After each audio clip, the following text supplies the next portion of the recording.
오늘 우리에게 주시는 하나님의 말씀은 신약성경 마태복음 5장 1절로 12절까지의 말씀입니다. 살아계신 하나님의 말씀 봉독해 올립니다. 예수께서 무리를 보시고 산에 올라가 앉으시니 제자들이 나아온지라.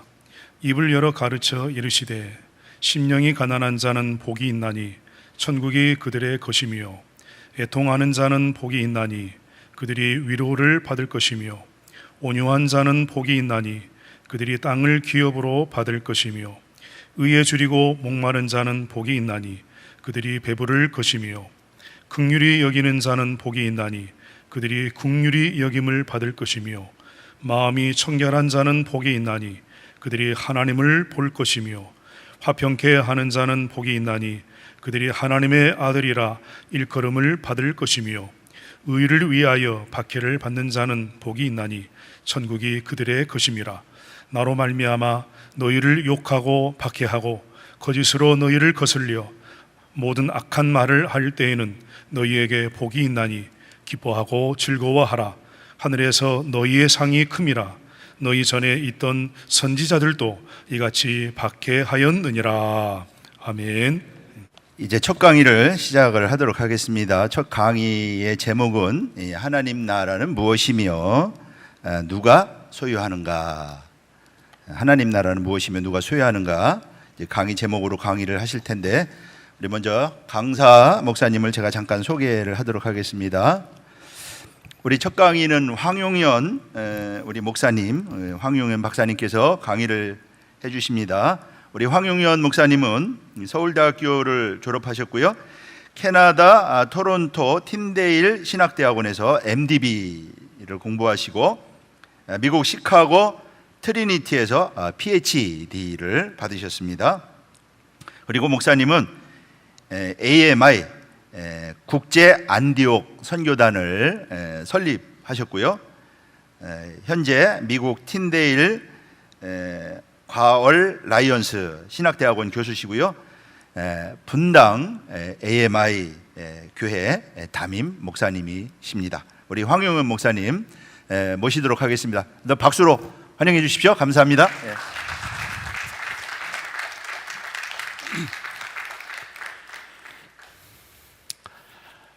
제가 이 교단에 이렇게 서서 말씀을 같이 나누는 때가 지금 두 번째 된 것 같습니다. 지난번에는 WEA에 관계되는 메시지를 제가 전했고요.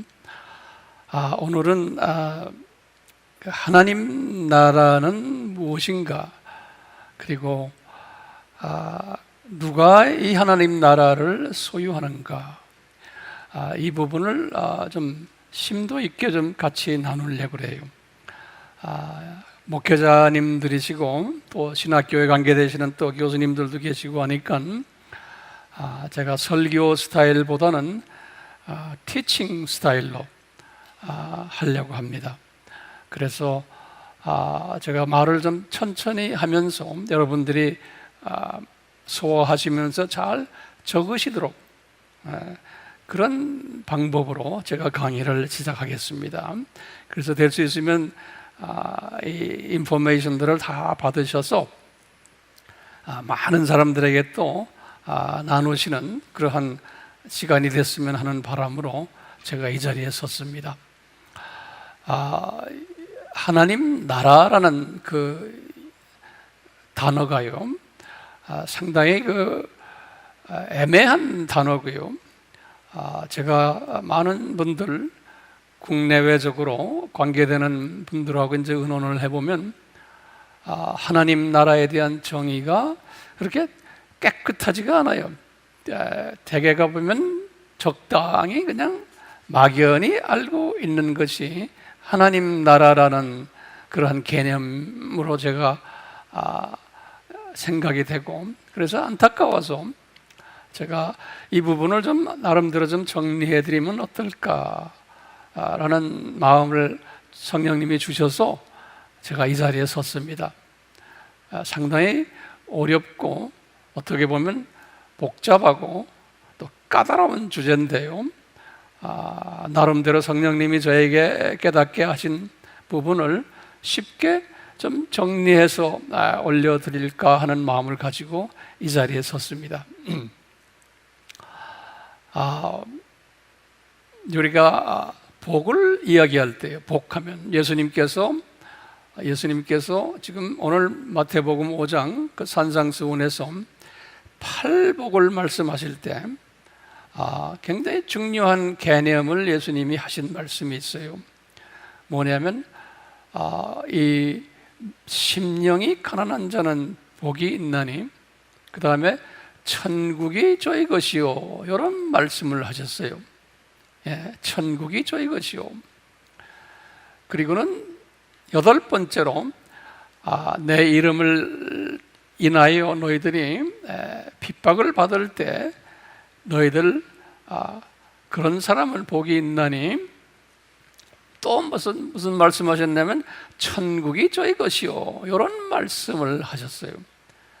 그래서요, 그걸 이제 원어적으로 이렇게 보면은 첫 번째 심령이 가난한 자는, 그리고는 천국이 저희 것이요. 그럴 때요, 천국이 저희 것이요라는 그 내용을 들여다보면 현재형으로 되어 있어요. 현재형으로. 그리고 그 다음에 두 번째, 세 번째 쭉 나가다가 7번째까지는 약속할 때, 예컨대 애통하는 자는 복이 있나니 위로를 받을 것이요. 그게 다 뭐냐면 그 위로를 받을 것이요. 두 번째 전부 미래형으로 되어 있어요. 그런데 천국이 저희 것이요는 현재형으로 되어 있어요. 그리고는 온유한 자는 복이 있나니, 그러면서 땅을 기업으로 받을 것이요, 그것도 미래형으로 되어 있어요. 그리고는 의에 줄이고 목마른 자는 복이 있나니 저들이 배부를 것이요, 채워질 것이요, 그럴 때도 미래형으로 되어 있어요. 쭉쭉쭉 해서 7번째까지 다가 화평케 하는 자는 복이 있나니 하나님의 아들이라 일컬음을 받을 것이요, 미래형으로 되어 있어요. 전부 다요. 그런데 8번째, 내 이름 때문에 너희들이 이렇게 핍박을 받을 때는 천국이 저희 것이요, 그럴 때는 현재형으로 되어 있어요. 그러니까 천국이 저희 것이요 라는 그 표현을 예수님이 하실 때 현재형으로 하셨어요. 현재형으로. 그러시면서 이제 신약의 하나님의 백성들에게 신약적인 복은 무엇이냐? 신약적인 복은 천국을 소유하는 사람이라는 거예요. 예수님이 지금 첫 번째를 통해서 8번째를 통해서 그것도 미래가 아니고 현재형으로 천국을 소유하는 자다 그랬어요. 그게 진짜 복 있는 사람이라는 거예요. 신약에 와서요. 왜 현재형인가? 현재형은 어떤 의미가 있냐면 계속적인 의미가 있어요. 계속적인. 우리가 이 세상에 살면서 죽을 때까지, 또 죽은 후에도 이 계속적인 영원성을 가질 때 현재형 단어를 예수님이 사용하세요. 그런데 이 복은요, 이 지금 예수님이 말씀하시는 팔복에서 말씀하시는 복은 육의 복이에요? 안 그러면 혼의 복이에요? 안 그러면 영의 복이에요? 이제 이렇게 우리가 이제 물어볼 때 이것은 핍박받는 이야기도 나오고 하는 걸 보니까 육의 복은 아닌 것 같아요. 자, 신약에 와서 예수님이 말씀하셨던 복은 혼적인 복, 그 다음에 영적인 복을 지칭하신다라고 보시면 될 것 같아요. 그런데 어떤 사람이냐? 천국을 소유한 자라는 거예요. 그런데 우리의 지금 이슈가 이건 거예요. 천국을 소유한 자는 신약 시대에 영적인 복, 그 다음에 혼적인 복 다 받을 수 있다는 거예요. 근데 우리 알다시피 구약에서는 이런 식으로 이야기하지 않았어요. 구약에서는 우리가 좋아하는 신명기 28장 1절에서부터 14절에는 나의 계명을 잘 지키는 자는 내가 너희들에게 복을 주겠다 그러시군요. 이 복들을 보면은 너희들 재산적으로도 복을 받고 자녀들도 복을 받고 사회적으로도 돈을 끄지 않고 돈을 빌려주는 사람이 되고 또는 머리가 되고 꼬리가 되지 않는 우리 좋아하는 이 복들이 거기에 다 있잖아요. 이 복들을 보면은 예수님이 산상수훈에서 하셨던 복과 다르죠. 이 복들은 육적인 복과 제가 볼 때는 혼적인 복까지 포함되지 않나 보고 있어요. 그런데 예수님이 팔복에서 말씀하실 때의 복은 육적인 복이 아니고 혼적인 복에다가 영적인 복을 지칭하시는 거예요.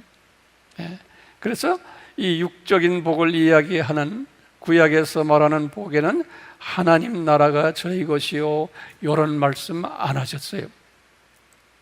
그런데 하나님 나라가 저희 것이요 했으니까요, 우리가 도대체 이 하나님 나라가 무언가 이것을 우리가 알 필요가 있어요.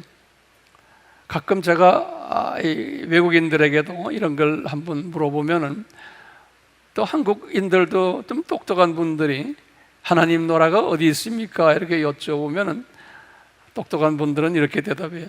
하나님 나라가 여기 있고 저기 있고 하는 게 아닙니다. 저 신학교에서 우리 교수들이 가르치길요, 하나님 나라는 네 안에 있다. 예수님이 말씀하셨잖아요. 그러는 거예요. 그러면 도대체 내 안에 있다는 말이 뭡니까? 얼마나 막연한 개념인지 몰라요. 그래서 대부분의 신학을 공부하는 학생들이나 학자들까지도 그냥 막연하게 하나님 나라는 우리 안에 있다 이 수준으로 그냥 끝내버려요. 오늘 저는 그 수준 가지고는 저도 만족지 못하고 여러분들도 만족하지 않을 거예요. 그래서 도대체 이 하나님 나라는 무언가, 이 부분을 제한된 시간을 가지고 제가 좀 설명을 해 드리려고 그래요. 성령님이 인도하시는 대로 시간을 통제해 주실 줄 믿습니다. 그러면 제가요, 여러분들, 하나님 나라라는 그 말은요, 영어로는 The Kingdom of God 그랬어요. The Kingdom of God. 제가 웬만하면 간단한 영어는 영어로 제가 말씀드리면 참고로 다 노트에 적으시길 바라요. 그런데 이 마태라는 그 저자는 마태요, 산상수훈을 쓰셨잖아요. 마태는 The Kingdom of God이라는 단어를 거의 쓰질 않으셨어요. 이분은요, 예외적으로 몇 군데 있어요. 내가 여러분들에게 그 교환해 드렸어요. 마태복음 21장 43절 또는 24장 14절 또는 26장 29절 이 세 부분을 제외하고는 마태는 Kingdom of God이라는 단어를 쓰질 않고 이분은 Kingdom of Heaven이라는 단어를 썼어요. 다시 말하면 한국말로 하면 하늘나라에, Kingdom of Heaven은 하늘나라에, 그것을 이제 중국 성경에서는 천국, 그래서 우리나라 성경도 천국이다 이렇게 천국으로 번역했어요. 예컨대 마음이 가난한 자는 복이 있나니 천국이 저희 것이요 이렇게 말했죠. 그게 Kingdom of Heaven이 Kingdom of God이 아니고요. 그 마태는 대부분의 경우에 Kingdom of Heaven이라는 단어를 썼어요. Kingdom of God을 쓰지 않고, Kingdom of God은 아까 예외 조항을 제가 세 구절을 드렸어요. 왜 마태가 이렇게 단어를 하나님 나라라는 단어를 썼냐면요, 마태가 글을 쓰실 때, 마태복음을 쓰셨을 때 그 수신자들이 누구였냐면은 유대인들이었어요.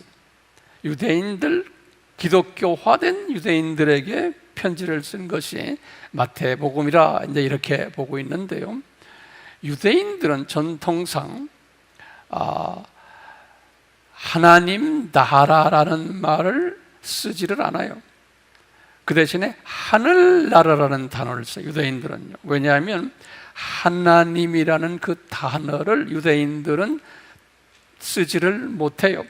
십계명에서 하나님의 이름을 망령되이 일컫지 말라 그랬잖아요.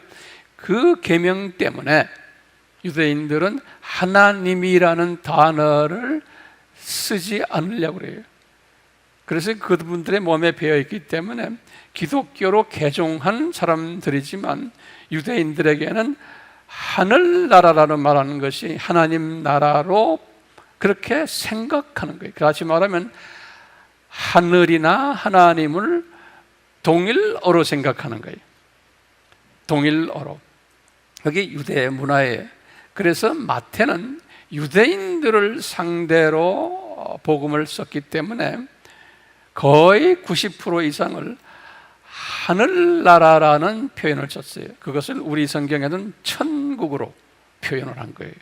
그리고 나머지 누가복음이나 마가복음이나 요한복음이나 또는 바울의 서신들이나 또는 요한의 서신들이나 모든 이런 데를 보면은 주로 마태는 하늘나라라고 그랬는데 나머지 서신들은 하나님 나라라는 단어를 썼어요.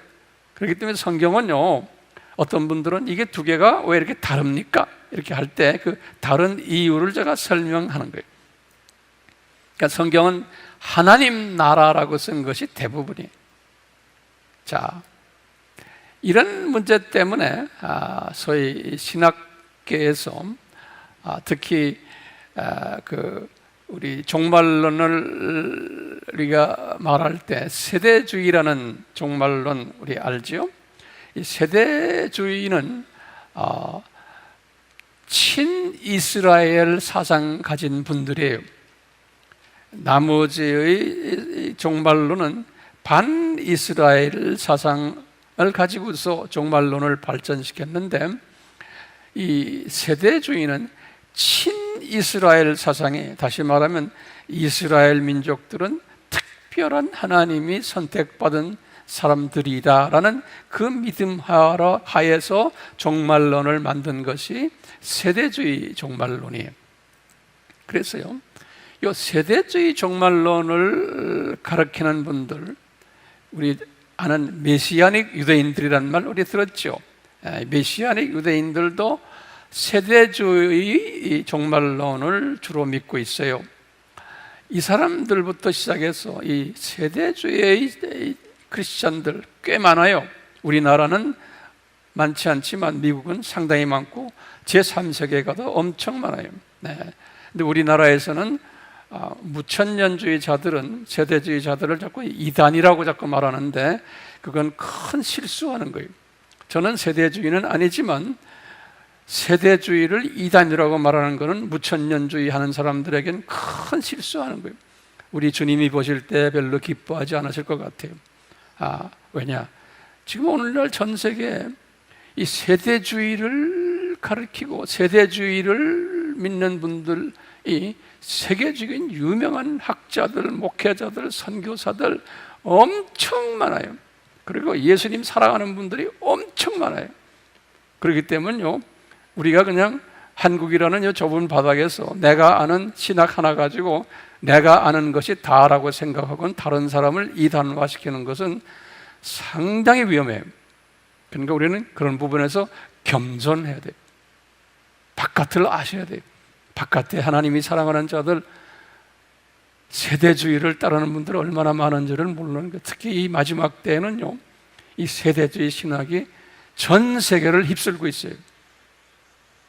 그렇기 때문에 저는 세대주의를 어느 정도 제가 이렇게 이해는 하지만 세대주의를 제가 가르치는 사람은 아니에요. 저는 역사적 전천년주의가 저에겐 좀 맞아요. 그렇지만 세대주의를 하는 분들을 저는 이단이라고 말하거나 그분들 잘못됐다고 말하지는 않아요. 왜냐하면 제주위에 얼마나 훌륭한 분들이 많은지 몰라요. 영성이 탁월한 분들이에요. 예수님을 엄청 사랑하는 분들이 상당히 많아요. 자, 그런데 이 세대주의 사람들은 이 하나님 나라와 하늘나라를 해석을 하는 게 우리와 달라요.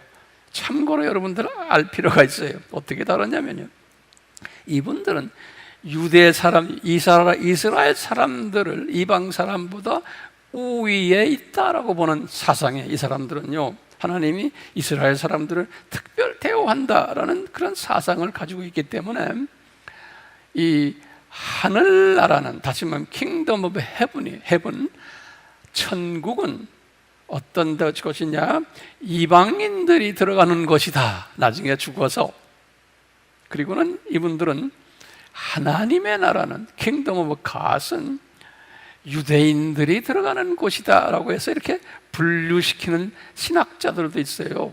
그래서 이 두 개를 분류시키는 사상을 가진 분들도 있다는 것을 꼭 염두에 두시기를 바라요.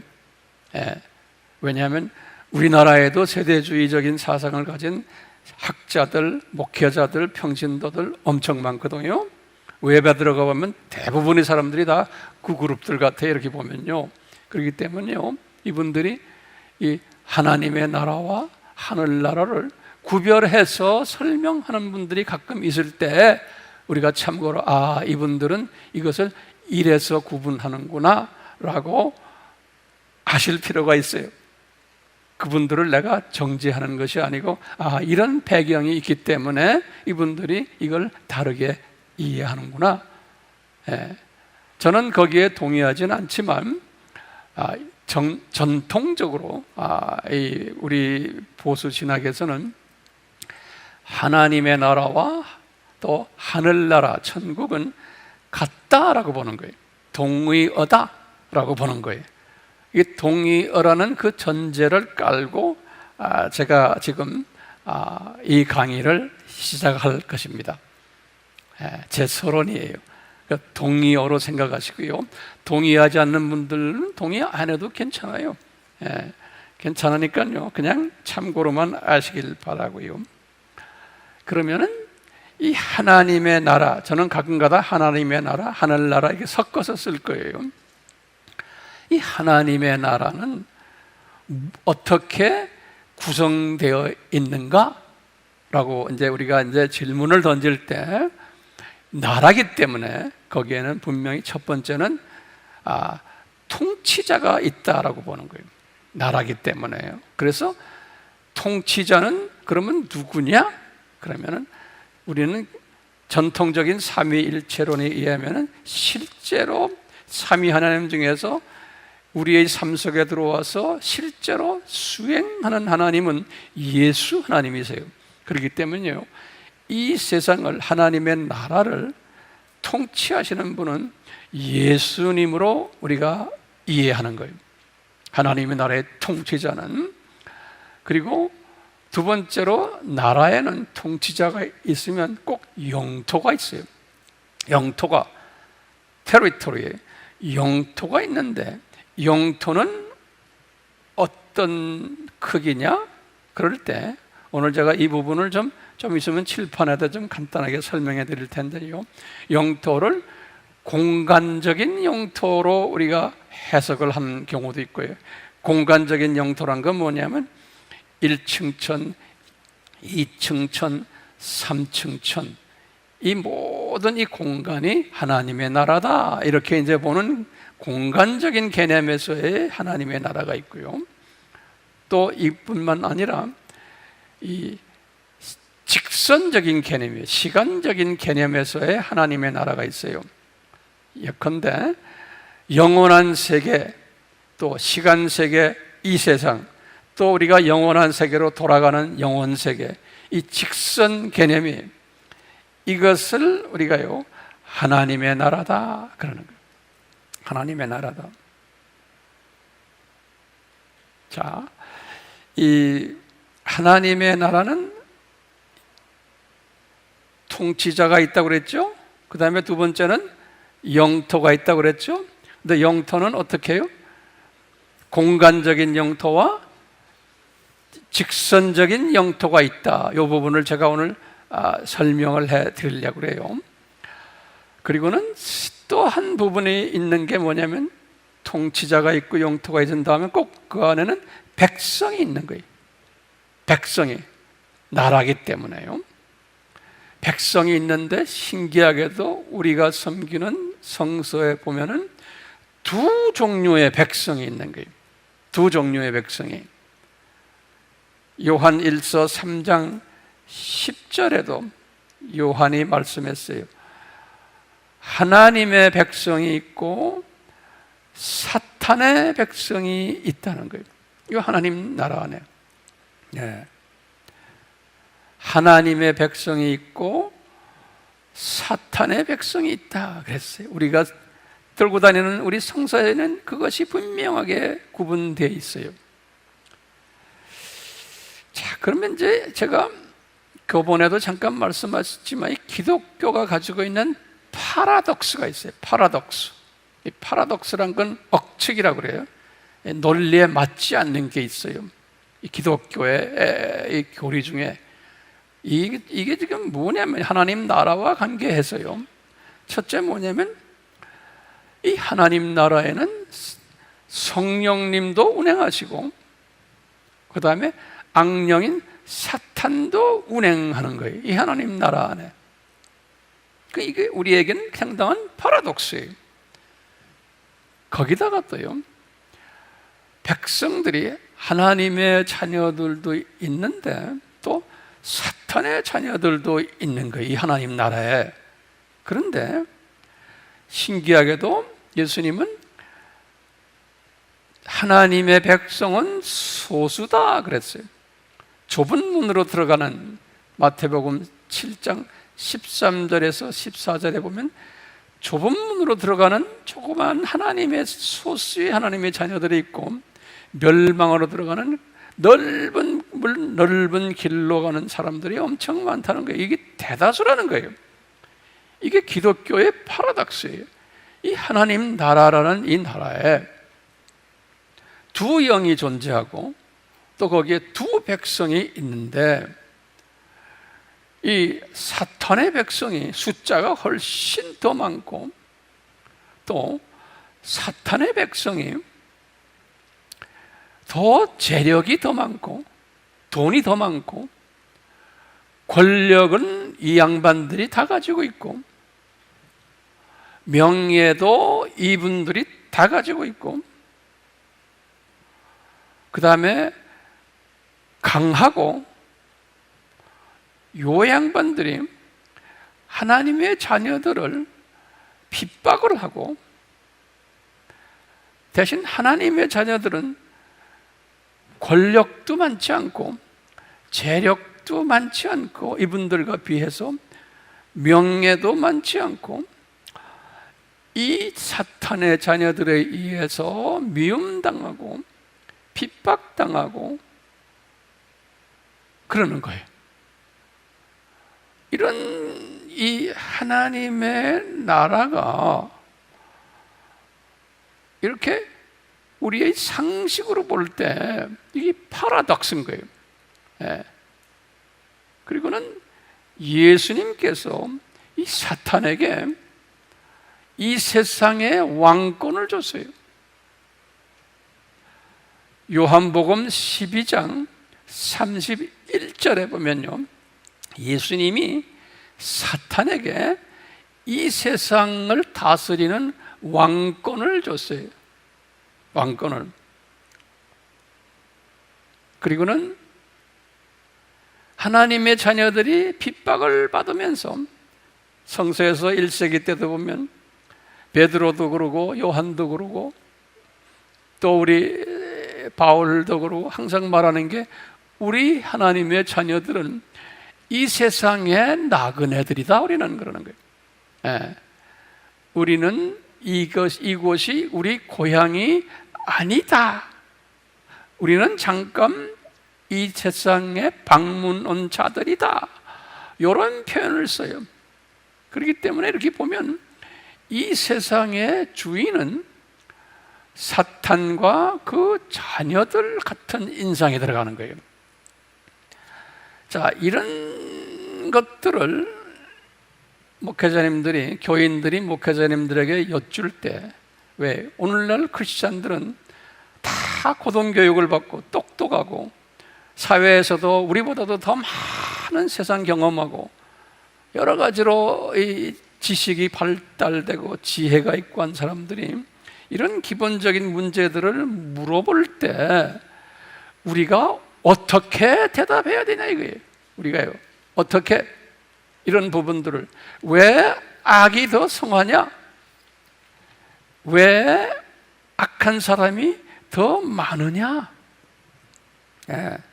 왜 크리스찬들이 맥을 쓰지를 못하느냐? 왜 이슬람 나라를 가봐도 기독교인들이 맥을 쓰지를 못하느냐? 중국이나 이 공산권 나라에 가도 마찬가지고 우리 북한에 있는 우리 크리스찬들 보세요. 왜 맥을 못 씁니까? 이게 어떻게 된 겁니까? 라고 이제 물어볼 때 뭐라고 대답하시겠어요?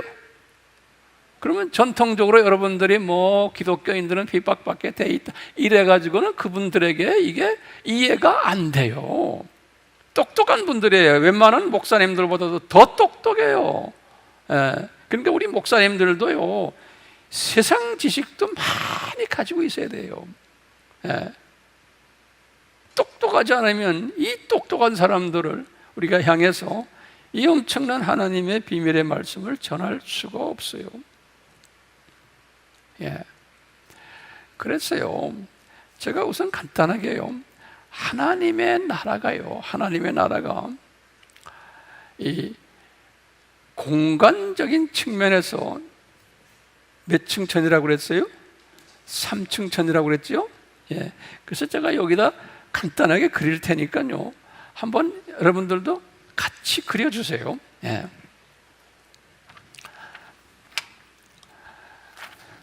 여기 3층천인, 여기 3층 하나님의, 여기 잘 보이세요? 여기 화면에 뜨죠? 예. 자, 여기가 3층천이, 이 3층천을 바울이 올라갔다 그랬어요.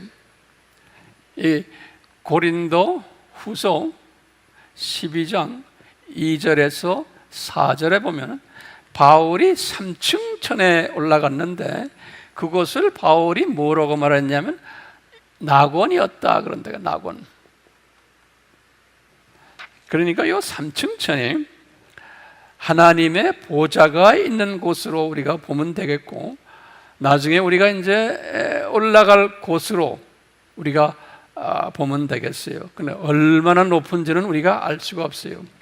근데 성서에서 보면요, 항상 이걸 우리가 논리적으로 우리가 알아야 되는 게 3층천이라고 분명히 고린도 후서 12장 2절에 말씀하셨거든요.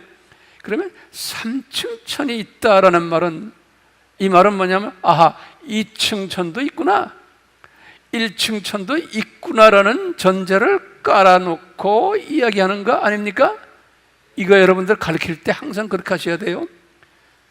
그러니까 2층천이 있고 1층천이 있는 거예요. 예. 그러면 2층천은 뭔가, 제가 여러분들과 교재 나왔지만요, 2층천은요, 요거는 우주예요, 우주.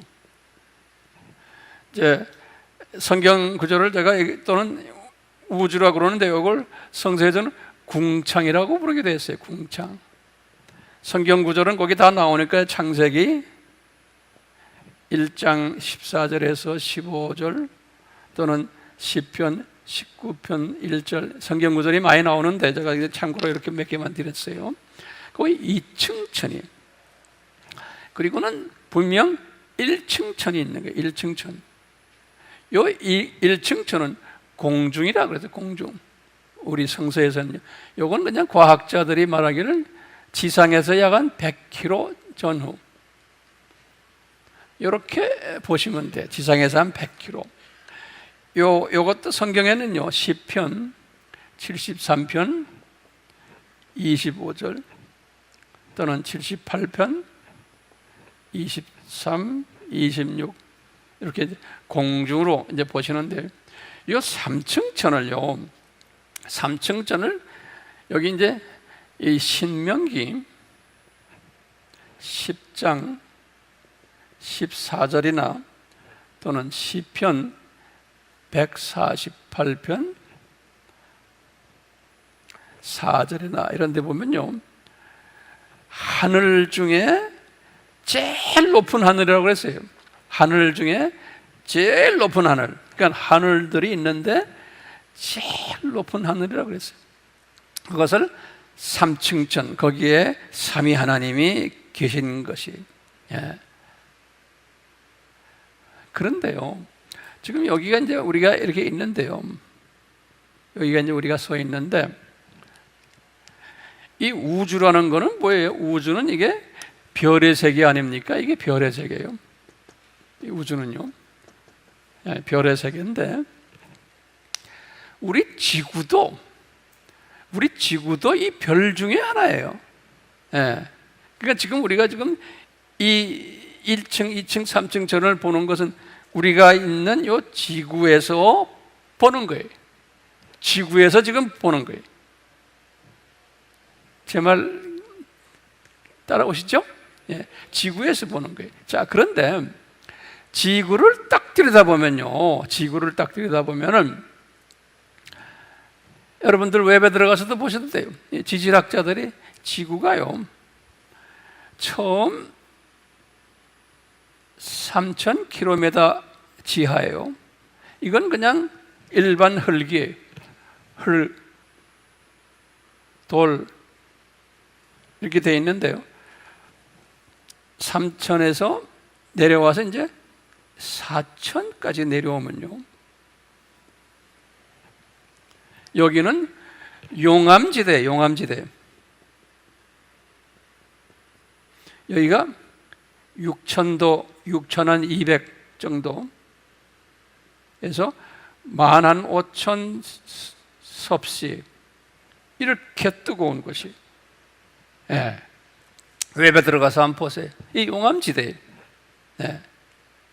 용암지대인데, 이 지구가요, 이 용암지대인데, 이것을 성서에서는 뭐라고 부르냐면, 제가 여기다 이제 적지 않을게 그냥 여러분들 내가 요인물에 다 써 있으니까요, 이것을 성서에서는 지옥이다 그런다고요. 또는 쇼올이다 그런다. 구약에서는요, 민수기 16장 35절에, 또는 무저갱이다, 계시록 9장 1절, 20장 1절, 또는 음부다, 마태복음 16장 18절, 또는 창세기 1장 1절에서는요, 그것을 기품이다, 기품. 창세기 1장 2절에서는요.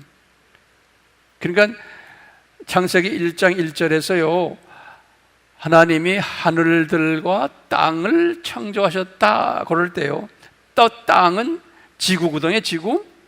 하늘들이란 건 이 우주는 나중에 만들었어요. 우선 지구를 먼저 만들었어요. 1장 1절에. 그래 놓고요, 지구를 만들어 놓고 2절에 보면은 기품이 있었다 그랬어요, 지구에.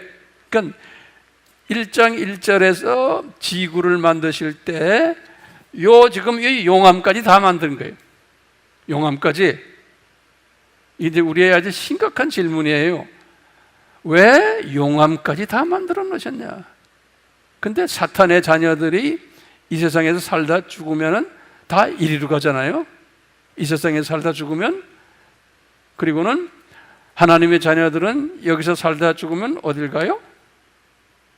하나님의 자녀들은 이리 올라가고, 사탄의 자녀들은 이 밑으로 내려가는 거예요. 이 세상에서 살다가 이제 죽으면은.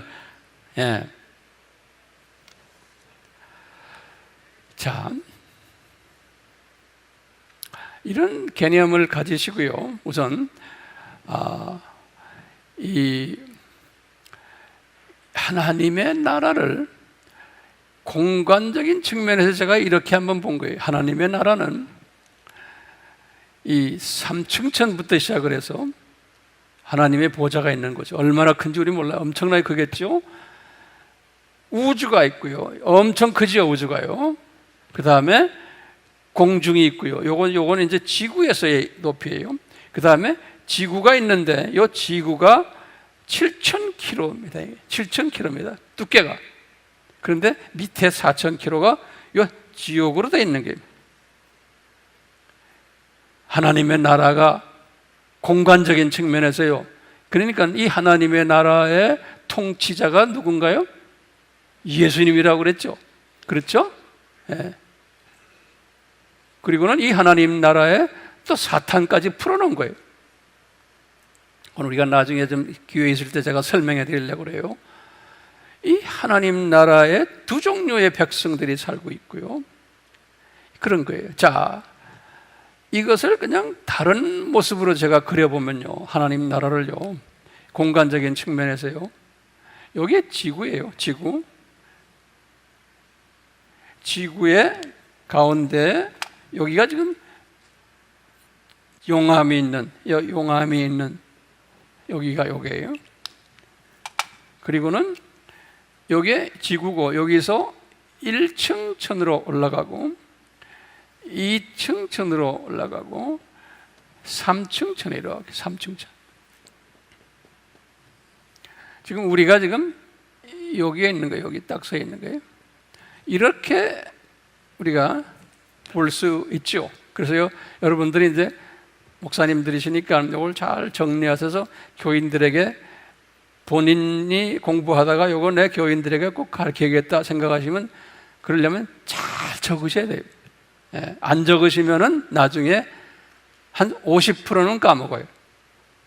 그래서 저는 지금도 열심히 누가 가르칠 때 잘 적는 사람이에요. 예, 왜냐하면 저도 선생이기 때문에 선생 노릇하려면 잘 정보를 적어야 돼요. 예. 그래서 오늘 주최자 쪽에서도 적을 거 다 준비했잖아요. 예. 자, 이렇게 공간적인 측면에서 하나님 나라는 무언가 그러면 1층 천 밑에 이 지구부터 시작해서 지구, 우리의 사는 지구에서부터 쭉 해서 이 위까지. 다시 말하면요, 하나님 나라는 요 밑에 지옥까지도 다 포함되는 거예요. 그러니까 우리가 예수님이 지옥도 통치하시는 거예요. 거기에 대해서 뭐 반대할 분 없죠?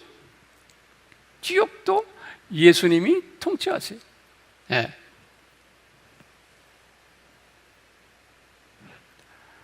제가 이거 지워도 되겠어요? 네. 질문이 있으시면 질문은 나중에 하시면 되겠어요.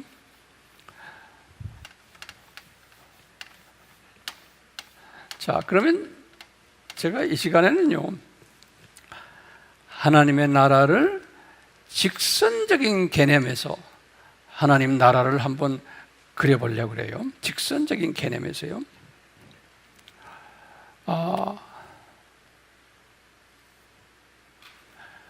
여기가 창세전이에요.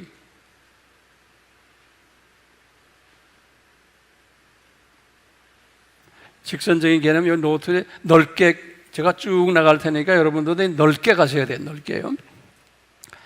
창세전이고요. 그 다음에는 또 언젠지 모르지만 창세가 있었어요.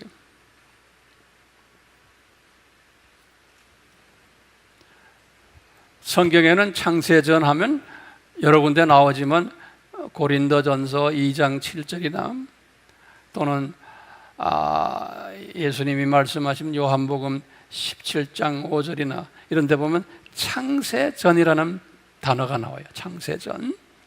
창세는 우리 알다시피 창세기 1장 1절이 창세. 그리고 쭉 나가다가요, 이제 요 창세 때 보면은 천사도 창조했어. 천사 창조. 하늘과 아까 말하는 1층 천, 2층 천, 3층 천, 지구까지 다 이때 만드시고 천사도 창조한 것이 우리가 어떻게 하냐면 창세기 2장 1절에 보면 우리 한국 성경에는 개역 성경에는 그게 분명하게 안 돼 있어요. 다른 원어나 다른 영어 성경에 보면 정확하게 돼 있어요.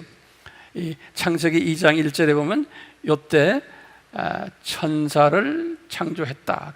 그래서 2장 1절에 보면 천사가 타락한 장면. 1장 2절에 1장 1절 때 요 2장 1절은 1장 1절을 다시 한번 반복하는 이야기예요. 2장 1절이 그래서 요게 보면 그때 우리나라 말로는 군상이다 또는 군대다 이렇게 표현했어요. 그때 그 천사란 소리예요. 자, 그리고는 여기 천사 타락이 있죠.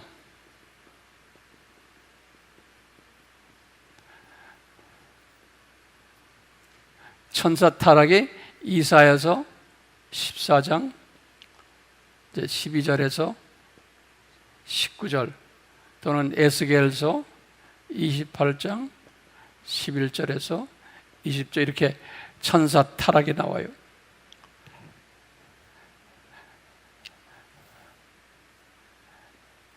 천사가 타락한 후에 나중에 아담을 창조했어요.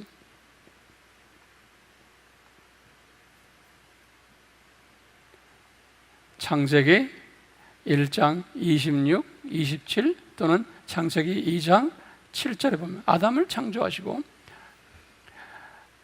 그 다음에 아담이 타락했어요.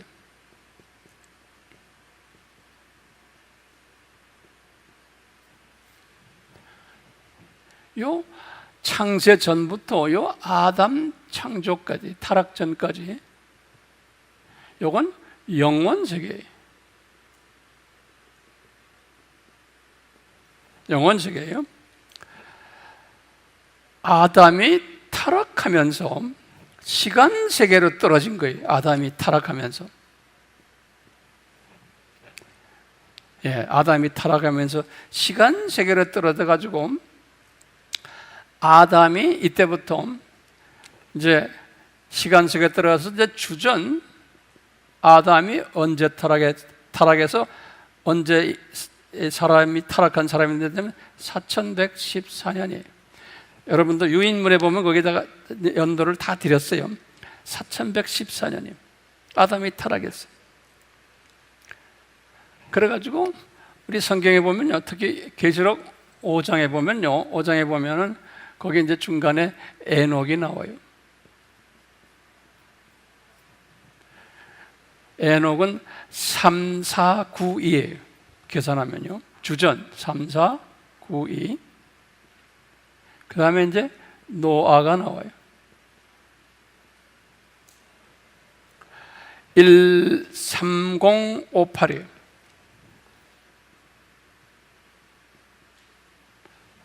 요거 요한 창세기 5장을 우리가 계산을 하면 그렇게 나와요. 정확하게 계산하면요. 그리고 이제 홍수가 노아가 600세 때니까요. 2458이에요. 홍수. 그리고 이제 아브라함이 나와요. 2166년이 아브라함이 2166년이요. 그리고는 성서에서 보면요, 유명 인사들 제가 지금 약 500씩 잘라나가는 거예요. 이렇게 500씩 보면 500씩 잘라나가면서 1000 가까이 되면은 유명 인사가 한 분씩 나와요. 기가 막히게 이 성서는 역사책이기 때문에 그래요. 아브라함에서 약 500년 지나가면 누구예요? 모세예요. 1526년 모세예요. 모세에서 500년 지나가면 누구예요? 다윗이 1040년이에요.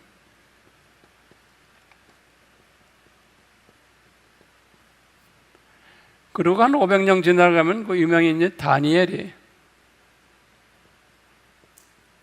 한 605년 정도를 보고 있거든요. 그 다음에 이제 예수님이 주전 4년이에요. 그러면 사람들이 이제 물어봐요. 왜 예수님이 주전 4년입니까? 제로가 아니고 0이 아니고. 그거 여러분들 꼭 답변하셔야 돼요.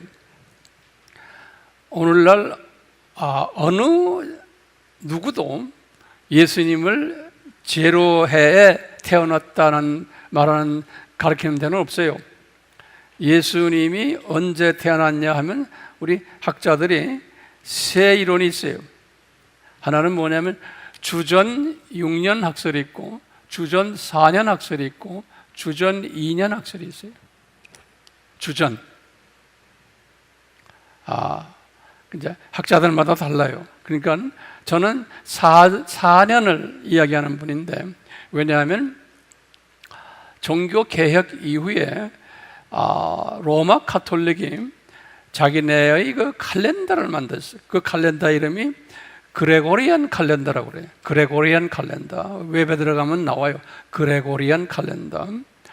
그레고리안 칼렌더를 만들어서 그것이 오늘날 우리가 쓰는 서력 칼렌더예요. 우리 칼렌더예요. 예. 그 전에는 줄리안 칼렌더라고 해서 율리안 칼렌더를 썼는데 로마 가톨릭이 자기네 편리에 의해서 그레고리안 칼렌더를 쓰면서 우리가 쓰는 칼렌더를 바꿨어요. 칼렌더를 바꾸다 보니까 지금 그레고리안 칼렌더 가지고는 예수님이 정확하게 태어난 연도 계산이 힘들어져요. 네, 칼렌더 시스템에 따라서 조금 차이 나서, 그래서 학자들이 이런 전문하는 분들이 새 학설을 창안했어요. 그래서 한 세 그룹이 있어요. 한 그룹은 BC 6년, BC 4년, BC 2년. 저는 내 나름대로 열심히 리서치를 해보니까 BC 4년이 저에게는 맞아요. 그래서 여러분들도 여기서 지금 저하고 같이 우리가 말씀 상고하니까 그냥 BC 4년으로 그냥 믿어주시길 바라요. 그냥 아멘하고 받으세요. 가장 인기 있는 학설 중에 하나예요. 주전 4년. 그러면 이제 교인들에게 설명할 수 있겠죠? 왜 주전 4년입니까? 그러면 제가 달력 두루 드렸어요. 줄리안 칼렌더 또 그레고리안 칼렌더. 웹에 들어가면 다 나와요. 그 칼렌더들. 이제 예수님이 이제 태어나셨어요. 예수님이 태어나셨어요. 그리고는 590년에 이게 이 로마 가톨릭에서 첫 교황을 임명한 때, 첫 교황 그레고리라고요. 그레고리 1세라고 첫 교황이 일어난 게 590년이에요. 네. 그리고는 1054년에 이 로마 교회와 정교회가 분리해버린 거예요. 정교회. 그래서 로마 교회를 서방교회라고 그래요. 서유럽 쪽에 많이 퍼져 있었기 때문에. 그리고 정교회를 동방교회라고 그래요. 왜냐하면 동유럽 쪽에 있었기 때문에 그래요. 그래서 동방교회와 서방교회가 그전에도 서로가 별로 사이가 안 좋았지만 완전히 사이가 끊어진 것이 1054년이, 그래서 역사적으로는 유명한 해예요. 1054년. 보시면 꼭 500년씩 중요한 일들이 일어나요. 500년씩. 그러다가 1517년에 우리 잘 아는 종교 개혁이 있은 거예요.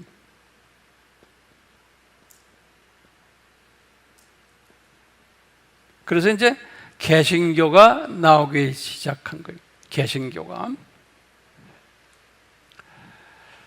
그리고는 지금 오늘날 지금 2021년이에요. 우리가 언젠지 모르지만 이제 예수님이 이제 재림이 있을 텐데, 예수님의 지상 재림이, 공중 재림 또는 지상 재림이 있을 텐데, 예수님의 이게 이제 이건 지상 재림이에요.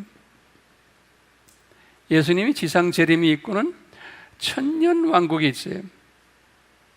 그리고는 다시 새 하늘과 새 땅으로 가요. 계시록 21장 22장이에요. 여기 새 하늘과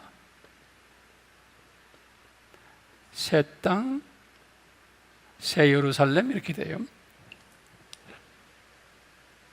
자, 그리고 이렇게 보시면은 지금 여기 창세전에서부터 아담 창조 요까지가요. 여기가 뭐냐면 창세기 1장과 2장이에요. 성경에서 창세기 1장과 2장이고 아담 타락에서부터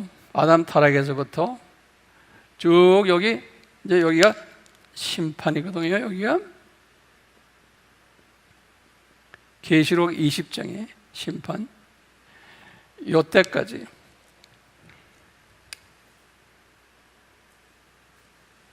요게 창세기 3장부터 요 창세기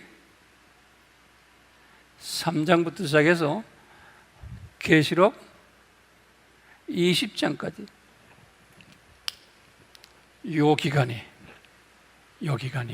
그리고는 계시록 21장, 22장으로 다시 회복되는 거예요. 잘 따라오세요?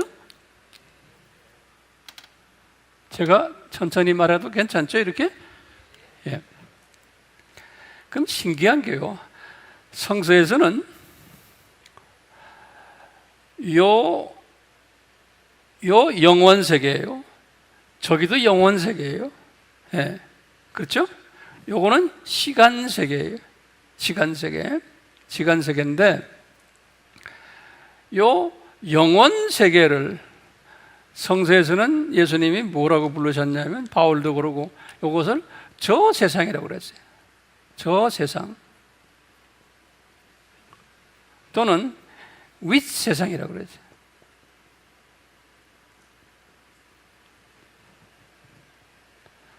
그리고는 요 시간 세계를 뭐라고 불러요?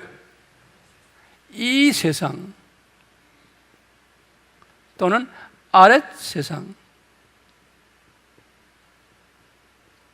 이렇게 부르고 이렇게 있다가 다시 저 세상으로 이제 우리가 복귀하는 거예요. 이 세상에 살다가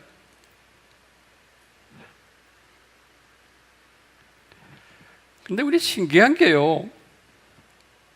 우리 시편 모세가 말한 거예요. 90편 산하 또는 베드로 후서 3장 8절이나 이런 데 보면은 베드로도 그랬고 모세도 그러고요. 이 세상 1000년이 하나님의 시각으로는 일이 하루다 이런 말로 표현했어요. 상징적으로 이 세상 1000년이 하나님의 입장에서는 하루다, 그냥 하루 중 이거다 이렇게 유명한 시편 90편 4절과 베드로후서 3장 8절 그런 거 이렇게 보시면은요, 그냥 이렇게 쭉 보시면 아하, 아담이 타락에서부터 에녹까지가 약 한 500년이 약을 따진 거예요. 노아까지가 어떻게 돼요? 여기에 노아까지가 하루에 1000년이에요. 여기 하루예요. 하나님의 시각에서 보면. 그리고 노아에서부터 아브라함까지가 이틀이에요. 잘 따라오세요? 네. 아브라함에서부터 다윗까지가 여기 3일이에요. 그리고는 다윗에서 예수님까지가 여기 나흘에 4일. 그러니까요, 성서에서는요, 4라는 숫자는 하나님이 특별히 사용하시는 숫자예요. 노아의 홍수도 40일,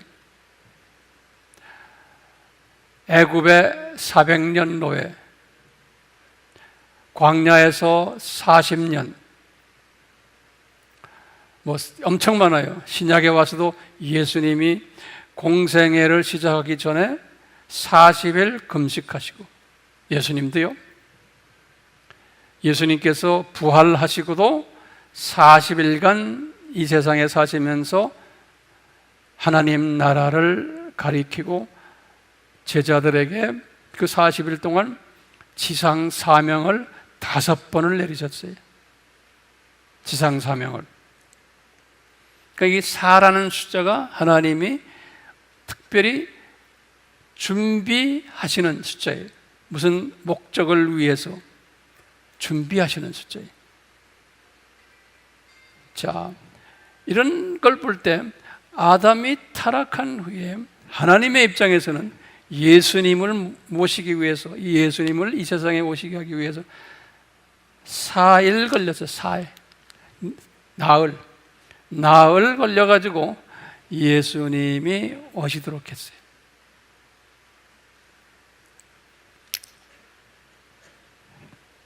그리고는 예수님께서 제자들에게 너희들 이제부터 나가서 내가 이런 하나님이다라는 것을 나가서 외쳐라. 그 지상 사명을 줬잖아요. 그래가지고 지상 사명을 주는데 예수님이 재림까지, 천년왕국 전까지, 요때까지, 요 이틀에 보면, 여기 보시면 예수님에서부터 요 로마 교회와 정교회가 갈라진 것이 요게 1000년이고, 또 예수님, 요때부터 예수님의 재림까지를 우리가 하여간 1000년으로 보는 거예요. 지금 어림 숫자들이에요. 어림 숫자들. 지금 여기 내가 어림 숫자로 했죠. 예. 이 시스템을 지금 제가 지금 설명해 드리는 거예요. 그러니까 예수님이 가까이 오신 것만은 틀림없어요. 예, 틀림없어요. 그리고는 이 천년 왕국이 있어요. 요 7째 날이에요. 그러니까 예수님께서 보시면 이렇게 1000년씩 이렇게 잡으셔서 7000년을 이 세상을 만들었어요. 7000년을. 그리고는 다시 이제 저 세상으로 이제 우리가 옮겨 올라가는 거예요. 저 세상으로.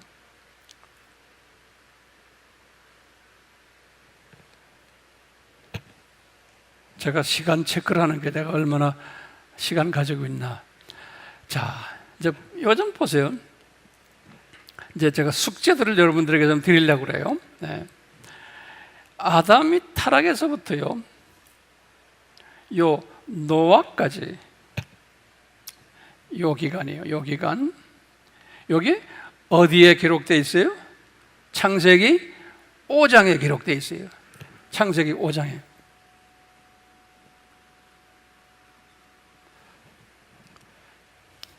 창세기 5장에 기록되어 있는데, 창세기 5장을 쭉 여러분들 한번 리서치를 해보시고 여기에 대한 그 계산들이 자세하게 나오잖아요. 보면요, 그 중에 중요한 게 몇 개가 있어요. 요 타락하기 전에는, 이 아담이 타락하기 전에는 열매를 먹었어요. 열매를, 음식을요. 예, 다시 말하면 열매를 먹었는데요,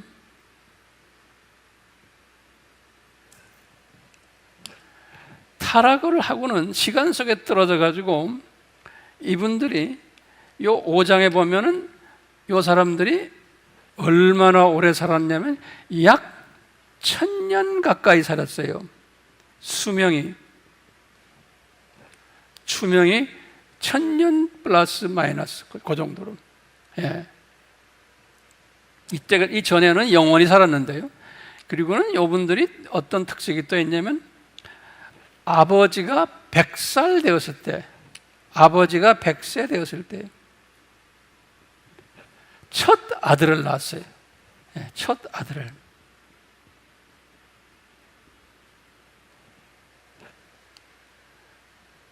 굉장히 오래 산 분들이기 때문에 그랬던 것 같아요. 그 다음에 중요한 게 뭐냐면요, 이분들이 무슨 음식을 먹었냐면 채식을 했어요. 채식. 창세기 3장 17, 18, 10절 거기 보면 채식했어요. 예. 그러다가 이제 노아 홍수가 끝난 후에, 홍수가 왔잖아요. 홍수 이후부터 아브라함까지 요 시대, 요거는 성경에 어디에 나오냐면 창세기 11장 10절에서부터 26절에 나오는데요. 이때 보면 홍수 이후가 돼가지고 나이가 확 줄어들어가지고 이분들이 600세, 500세, 400세 그러다가 200세 정도로 줄어들어 버렸어요. 나이들이 쭉쭉쭉 나이가 줄어들고, 그리고는 아버지가 30세 됐을 때 첫 아들을 낳았어요. 여기에서는 아버지가 100세 됐을 때 첫 아들을 낳았는데, 홍수 이후에는 아버지가 30세 됐을 때 첫 아들을 낳고, 그 다음에 음식도 변해버렸어요. 음식도 창세기 9장 3절에 보면은 음식을 이 사람들이 육식을 해요. 육식. 채식 위주로 하다가 육식으로 변해버렸어요. 그러면서 지금 오늘날 쭉 지금 이렇게 오고 있는 거예요. 오늘날.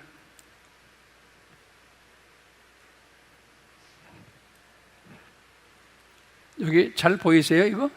예. 그런데 천년왕국을 보시면요, 이 천년왕국에 대해서 성서에서 여러 군데 나와요. 근데 제가 이제 몇 군데, 한 군데 보면요, 이 천년왕국 때 이사야에게 보여준 게 있어요. 이사야에서 65장 20절에서 25절에 보면요,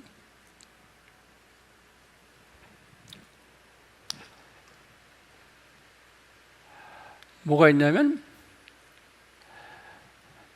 이사야 때 보니까 사자와 이 육식동물 하는 동물들하고 채식동물들하고 같이 사는 거예요. 서로가 친구처럼. 그런 걸 이사야가 봤어요. 예. 다시 말하면 음식이 이제 천년왕국 때 음식을 채식으로 다 변해버린 거예요. 이 천년왕국 때. 그리고 사람들도 여기 20절에 보면 뭐냐고 하냐면 100세에 첫 아들을 낳았을 때가 되면 그 전에 만약에 첫 아들을 낳거나 이러면 그건 부끄러운 거다, 이런 게 있어요. 다시 말하면요, 요게 꼭 반대로 요때로 돌아간 거예요. 저 천년왕국이, 다시 말하면 천년왕국이 홍수 전 시대로 돌아간 거예요. 그래서 천년왕국 때 보면은 사람의 나이도 홍수 전처럼 많아지고, 그 다음에 채식을 하고, 이렇게 다시 리턴하는 거예요. 회복하는 거예요. 예. 회복했다가 이제 천년왕국이 끝날 때 다시 새 하늘과 새 땅으로 가는 거예요. 다시 말하면 이쪽으로 다시 돌아가는 거예요. 제 말 알겠어요? 예. 이 타락전으로 다시 돌아가는 거예요. 예. 그 천년왕국이 굉장히 중요하고요, 요 타임이 굉장히 중요한 거예요. 예.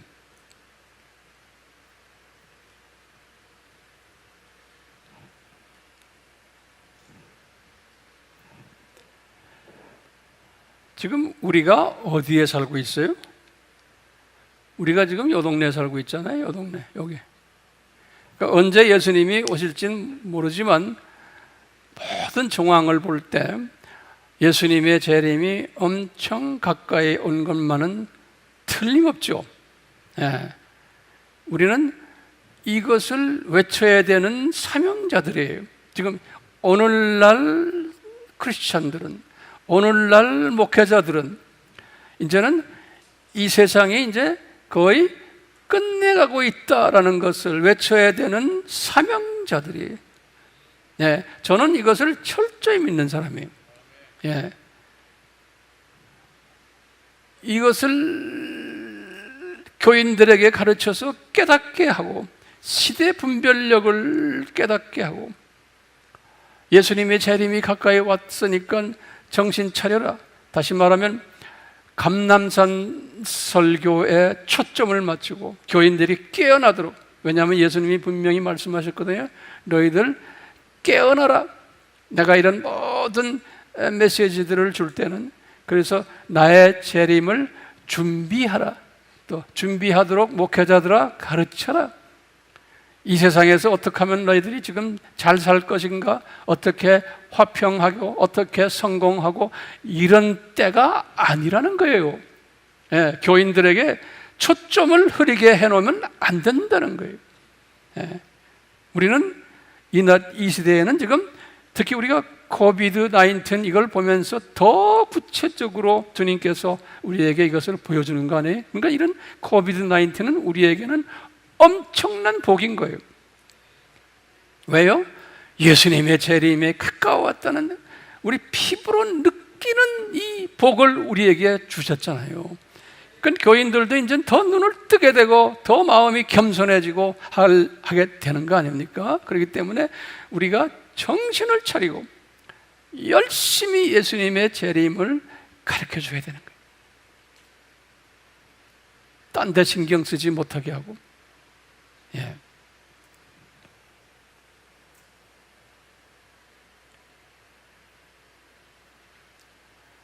지금 우리가요, 하나님의 나라가 공간적인 하나님의 나라를 제가 설명했고요. 그 다음에 직선적인 하나님의 나라를 제가 지금 설명한 거예요. 그러니까 직선적인 하나님의 나라, 이런 거예요. 이것을 그냥 쉽게 말하면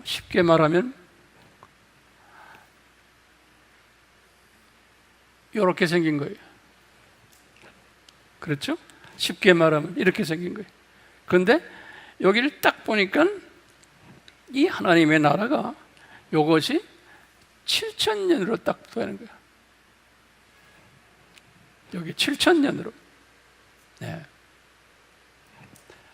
근데 이제 신학에서요, 특히 무천년주의나 또는 신신학을 하는 이런 후천년주의 하는 분들은 이 소위 진화론적인 사상을 가진 사람들은요, 요 창세기 5장, 이 창세기 5장이요 나오는 연도들 있죠? 요 연도들을 문자적으로 보지를 않는 거예요. 이게 지금 우리나라에도 있어요. 문자적으로 보지 않고 이것은 그냥 긴 세월로 보는 거예요. 상징적인 숫자로 보는 거예요.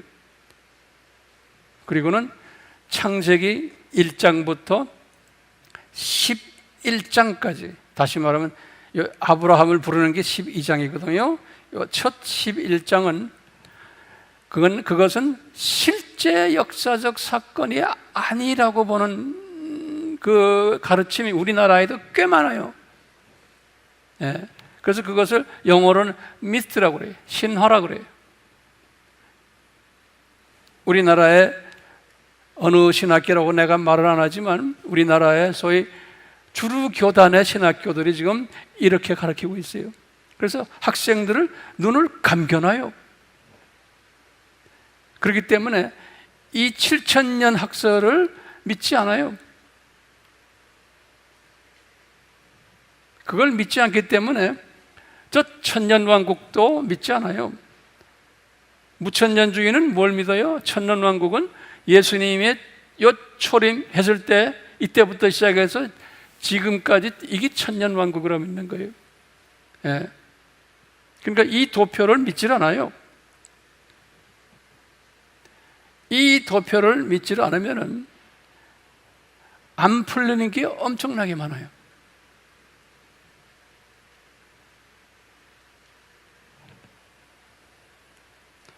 저는 신학을 공부하기 전에 세상 학문을 한국에서도 했고 미국 가서도 해서요, 세상 학문만 한 10년을 공부한 사람이에요. 세상 학문을 공부하면서요, 이 신학을 보니까요, 저는 이렇게 이해하는 게 훨씬 더 논리적이고 성서적인 것을 저는 깨달은 사람이에요. 예, 뒤늦게 신학을 한 사람이에요, 저는요. 그래서 요 도표 보이세요? 네? 자, 지금 오늘날 하나님의 나라, 지금 우리가 어디 있어요? 우리는 지금 하나님 나라 중에서도 요 근방에 있는데요, 저는 이것을 어떻게 해석하냐면 요 7,000년을 창조 목적 학교다, 저는 이렇게 해석을 해요. 이거는 여기에 관한 제가 지금 책을 쓰고 있는데요, 이 7,000년은 하나님의 자녀들을 향한 창조 목적 학교다. 우리가 잠깐 창조 목적을 공부하러 이 세상에 잠깐 던져져서, 이 초창기에는 한 1,000년씩 살았지만 홍수 이후는 숫자가 줄어서 나중에 120살, 나중엔 뭐 아브라함은 몇 살에 죽었어요? 175세? 모세는 120세? 다윗은 70세? 점점 나이가 줄어들고요. 그러다가 창조 목적을 어느 정도 공부하고는 이제 때가 되면 다시 낙원으로 올라가는 거예요, 고향으로. 그러니까 잠깐 이 세상에 던져진 나그네들이다. 우리는 잠깐 이 세상에 던져진 학생들이다. 예. 그래서 이 세상에서 얼마나 학생 생활을 잘 했느냐에 따라서 학점이 부여되는데, 그것이 저 나라에 올라가면 나의 위치가 정해진다고 저는 보고 있어요. 예, 나의 위치가. 이런 자세한 것은 제가 시간이 없으니까 언제 기회가 되면 말씀하겠지만 오늘은 하지 말고요. 자, 오늘 이 개념을 우선 가지시고요. 신약이라는 게 뭐냐면은 요 2000년과 요 2000년과 1000년이에요. 그러니까 예수님께서 뭐라고 그러셨냐면, 너희들 지상 사명을 주면서 사도행전 1장 8절에 너희들은 성령을 받으면 이제는 땅끝까지 나가서 내가 누구라는 것을 나가서 증거하라 그랬잖아요. 그러니까 우리가 지금 성령 충만해지면 기독론이 충만해지게 되어 있는 거예요. 예수님이 누구라는 것을 충만하게 알아야 되는 거예요. 예수님을 충만하게 하려면 삼위일체를 충만하게 알아야 되는 거예요. 예, 이게 같이 연결되어 있어요. 그렇기 때문에요, 예수님을 충만하게 알지, 그걸 알도록 훈련시키기 위해서 이 기간 동안에 가짜들을 풀어놓은 거예요. 예수님께서 그게 적 그리스도들인 거예요. 예, 그러니까 진짜 그리스도를 공부를 더 열심히 시키기 위해서 가짜들을 의도적으로 풀어놓은 것이에요. 예, 이게 학교예요. 그래서 예수님께서 요한에게 분명히 말씀하셨어요. 뭐라고 그랬냐면, 예수님이 요한일서 2장 18절에 보면 그랬어요. 이제 종말 때가 오면, 종말이란 말은 뭐냐면 예수님의 초림부터 재림까지의 기간을 우리가 종말이라고 그러지 않습니까? 이 종말 때는, 마지막 때는 많은 적 그리스도들이 나올 거다 그래. 예수님이 적 그리스도들이라고 그랬어요. 그래서 안티크라이스트, 안티 복수의 안티크라이스트, 적 그리스도들 그랬어요. 요 안티라는 단어가요, 이 헬라 말인데요, 네 가지 의미가 있어요. 안티라는 단어가. 노트에 한번 적어보세요. 안티라는 단어가 첫째는 무슨 뜻이냐면요, 영어로 말하면 opposition이라는 말은 반대하는, opposition, 그런 뜻이 있고요. 두 번째는요, against 한다. 이것도 대항하는 그런 뜻이에요. 또는 세 번째는 또 무슨 뜻이 있냐면 대체하는, 영어로는 in place of, instead of, 뭐뭐 바꾸는, 대체시키는 이런 뜻이 있고요. 네 번째는 거짓, false라고 그래요. false, F-A-L-S-E, false, 거짓. 이 네 가지가 있어요. 이 안티라는 뜻이요, 사전적인 뜻이요. 다시 말하면 전부가 뭐냐면 그리스도를 대체시키고 또 그리스도를 또 against 하고 또는 그리스도를 대항하게 하고 또는 가짜 그리스도를 만들고, 이 안티 그리스도도 이 교회 시대에 예수님이 의도적으로 이 가짜 그리스도를 많이 교회 시대에 양산해 내시겠다는 거예요. 예수님께서 요한에게 말씀하셨어요. 요한일서 2장 13, 18절에. 그리고선 왜 그럴까요? 왜 가짜 그리스도들을 많이 생산해내요? 그러면 우리가 이걸 예수님의 마음에, 너희들 진짜 그리스도에 더 강하게 공부하고 훈련을 해야 된단다. 안 그러면 가짜들이 와서 너희들을 공격한단다. 그러니까 교회 시대 크리스천들에게는 진짜 예수님에 대해서 공부를 철저하게 시키기 위해서 가짜를 풀어놓으시는 거예요. 가짜를 풀어놓으시는 거예요. 그러니까 제대로 우리 목회자들이 진짜 그리스도를 훈련시키지 않으면 교인들이 가짜에 속힘을 당하게 돼 있는 거예요. 그건 우리 책임인 거예요. 우리 목회자들 책임인 거예요. 그래서 신약 역사를 보면은 가짜 그리스도들에서 우리가 말하는 이단들이라고 그러잖아요. 가짜 그리스도들, 다시 말하면 예수님에 대한 변형된 가르침들이 엄청 많았어요. 성령님에 대한 가르침, 성부님에, 예수님에 대한 가르침의 집중 공격이에요. 그렇기 때문에 우리는 기독론이 강해야 되는 거예요. 기독론이 강해야 되는 거예요. 그래서 예수님께서 재림하시는 때 감람산 설교에서 하신 말씀이 있어요. 예수님이 감람산 설교에서 마태복음 24장, 25장에서 하신 말씀 중에 예수님이 이랬어요. 내가 이제 가까이 올 때 되면 엄청난 산고들이 일어날 거다 그랬어요. 산고들. 이 산고라는 뜻을 잘 여러분들 이걸 이제 정리하셨으면 좋겠어요. 산고라는 단어를 예수님은 왜 쓰셨냐면요, 엄청나게 아픔이, 다시 말하면 예수님이 여기 1세기 때는 내가 곧 다시 올게 했는데요, 그때는 산고가 있는 게 아니에요. 임신, 예수님이 다시 오신다는, 예수님의 재림을 예수님이 다시 아기가 나오는 걸로 우리가 비유하는 거예요. 예수님이 재림을 아기가 태어나는 거예요. 그런데 산고가 있을 거다. 그러니까 산고라는 거는 아기가 태어나기 전에 오는 아픔이죠. 그렇죠? 그러니까 예수님의 재림 전에 나타나야만 하는 아픔인 거예요. 그것을 산고라고 그랬어요.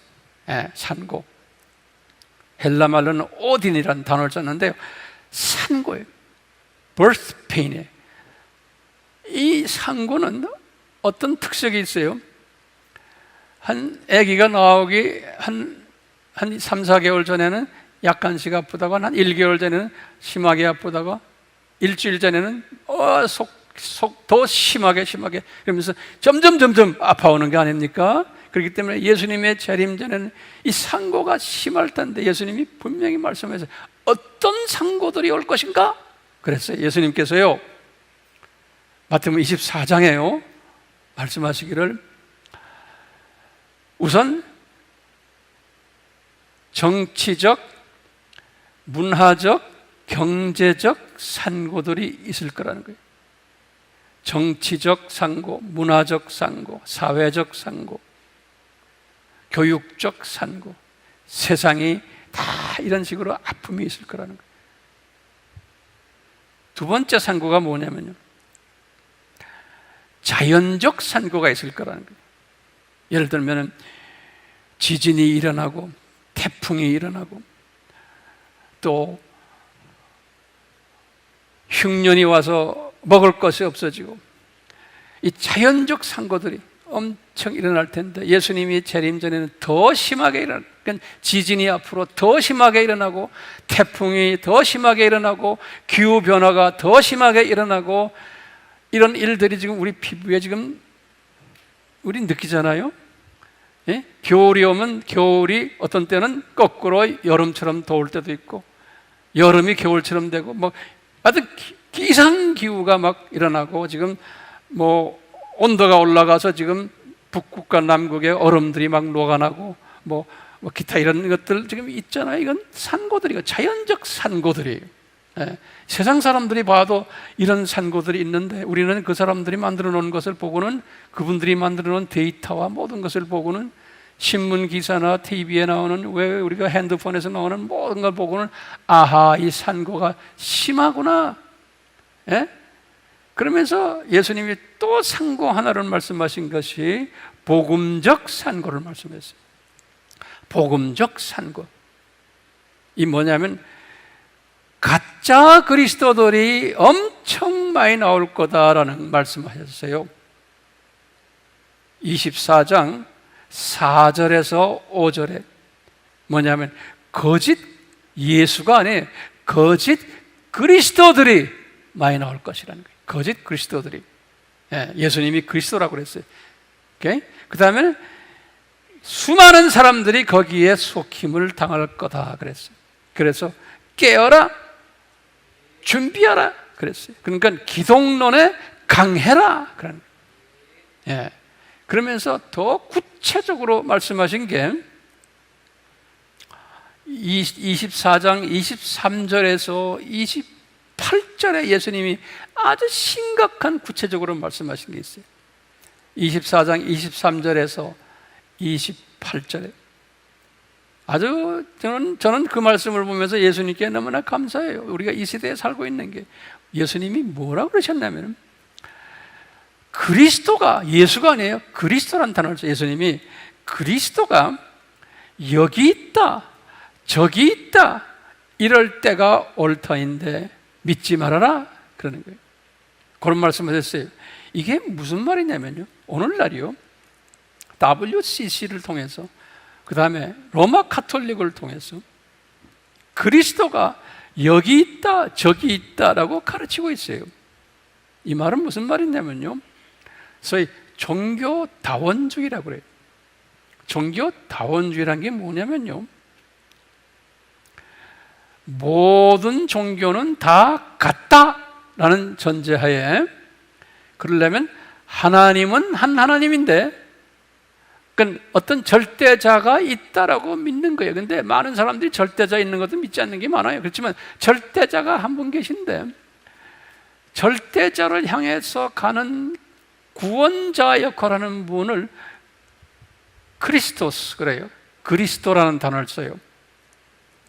이 그리스도라는 단어는 헬라 말이에요. 크리스토스라는 신약 말인데, 구약에서는 그 크리스토스를 뭐라고 발음하냐면 메시아라고 그래요. 메시아. 그러니까 헬라 말이 아니고 그거는 유대 말이에요. 히브리 말로는 메시아 그래요. 그 메시아라는 단어나 그리스도라는 단어는 같은 단어예요. 메시아는 어느 나라예요? 구약에 나오는 헬라 말이, 헬라가 아니고 히브리 말이고, 신약의 헬라 말은 크리스토스 그래요. 그걸 크라이스트 또는 한국말로는 그리스도 그런데, 이 뜻은 뭐냐면, 구원자로 기름 부음을 받은 자, 그런 뜻이에요. 구원자로 기름 부음을 받은 자, 그 뜻이에요. 크리스토스, 메시아라는 뜻입니다. 자, 우리는 다 아는 이야기지만 다시 정리하는 거예요. 자, 이 말은 뭐냐면 예수님이 그런 거예요. 내가 재림 오기 전에는 그리스도스가 엄청 많을 거다 그러는 거예요. 이 세상에 여기도 있고 저기도 있고. 그러면서 지금 로마 카톨릭이나 성공회나 또 WCC 이 모든 소위 정통 교단들이라고 하는 분들이 뭐라고 말하냐면 모든 종교는 같다. 모든 종교에 그리스도가 있다라고 보는 거예요. 그랬어요. 이 말은 굉장히 중요한 개념이에요. 여러분들 잘 소화했다가 가르치세요. 교인들에게 책임에, 우리 중요한 책임에 모든 종교에는 그리스도가 있다 그러는 거예요. WCC, 로마 카톨릭 다 그래요. 그러면 이슬람교의 그리스도는 누구냐? 구원자는 누구냐? 모하메시라는 거예요. 불교의 그리스도는 누구냐? 부다라는 거예요. 힌두교의 그리스도는 누구냐? 거기에 있는 크리시나 여러 가지 잡신들 많아요. 그런 힌두의 잡신들이 다 그리스도라는 거예요. 그러니까 힌두교 교인들은 힌두교의 그 그리스도를 믿으면 다 구원받는다는 거예요. 불교 사람들은 부처만 열심히 믿으면 구원받는다는 거예요. 모하메드교도 마찬가지예요. 그러면 기독교의 그리스도는 누구냐? 예수라는 거예요. 그때 예수라는 단어를 써요. 그럼 기독교인들은 예수만 잘 믿으면 구원받는다는 거예요. 그러면 그 말만 들으면 진짜 같죠? 그렇죠? 그런데 예수도 기독교의 그리스도고 부처도 기독교의 그리스도고 힌두교의 그 잡신들도 자기네 종교의 그리스도고 모하메드도 그리스도라는 거예요. 다시 말하면 우리 그리스도는 예수라는 거예요. 그러니까 예수나 모하메드나 부처나 동격으로 보는 거예요. 제 말 소화됐어요? 그렇기 때문에요, 지금 우리나라에도요 그렇게 말하는 교단들, 신학교들 엄청 많아요. 그러니까요 우린 이런 거 훈련 안 받으면은, 그래서 이분들이 예수님이 우리 그리스도입니다 그러면 뒤에 깔려 있는 건 보지 않고 예수님이 그리스도입니다 그러면 모두가 할렐루야 아멘 그래요. 아니에요. 그 뒤에 깔려 있는 거 아셔야 돼요. 그러면서 그럼 불교는요, 불교도 다 구원 있죠. 빌리 그리암까지 이런 소리 하다가 주님 나라에 갔어요. 그분 주님 나라에 갔는지 안 갔는지 난 모르겠어요. 네. 수없는 지금 우리나라에도 유명 인사들이 이런 말을 하고 앉아 있어요. 이게 왜 그래요? 이 예수님의 재림 전에 예수님이 말씀하셨죠.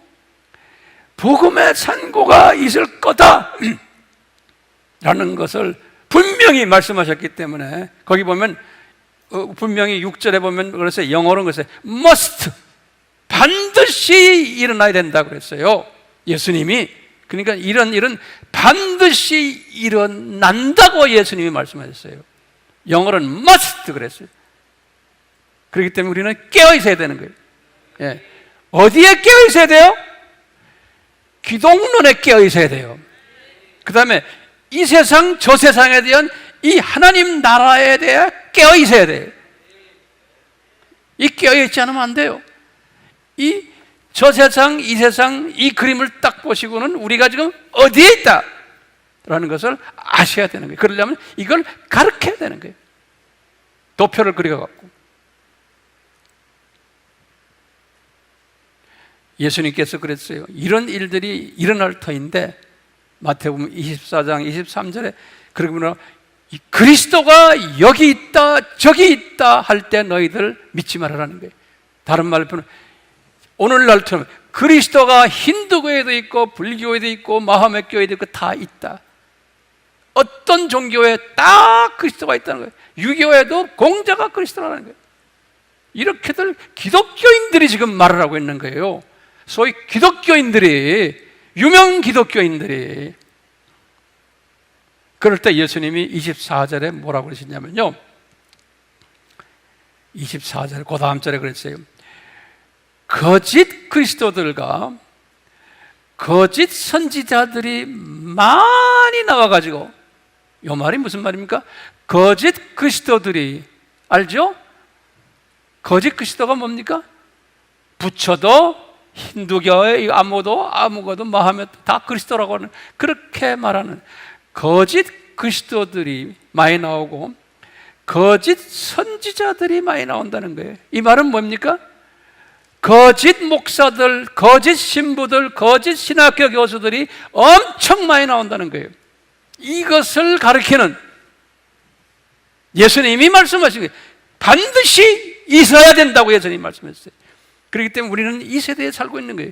우리는 얼마나 지금 복받은 사람인지 몰라요. 이런 것이 우리 피부에서 우리가 닿는 시대에 살고 있는 우리예요. 이런 것을, 이런 살고 있는 이때에 우리 목회자들이 이것을 가르치지 않으면 교인들에게 화가 있을지언정, 그래요. 화가 있을지언정. 목자들이 왜? 주님의 백성들 더 망하게 만드는 거예요. 왜냐? 고다 24절에 그랬어요. 거짓 그리스도들이 많이 나오고 거짓 선지자들이 많이 나와서, 그 다음에 예수님이 하신 말씀이 할 수만 있다면 그랬어요. 예수님이 말씀하신 게 영어로 그랬죠. If it's possible, 그런 게 가능하다면 선택된 자들까지도 넘어뜨린단다. 예수님 말씀하셨어요. 우리가 장로교 사람으로서 예정론을 믿고 선택론을 믿는 사람들이, 선택받은 사람들도 여기에 속혀가지고 구원이 상실된단다 그랬어요. 구원 상실되는 건 예수 그리스도에 대해서 잘못 알고 까불면 예수님께서 내가 이놈아 너를 위해서 십자가에 죽었는데 딴소리에, 예수님은 그건 용서 안 하세요. 그렇기 때문에 28절에 분명히 말했어요. 28절에 뭐라고 그러냐면 죽음이 있는 곳에는 독수리들이 모인단다 그랬어요. 그러니까 죽음이라는 단어가 뭔지 아세요? 시체들이에요.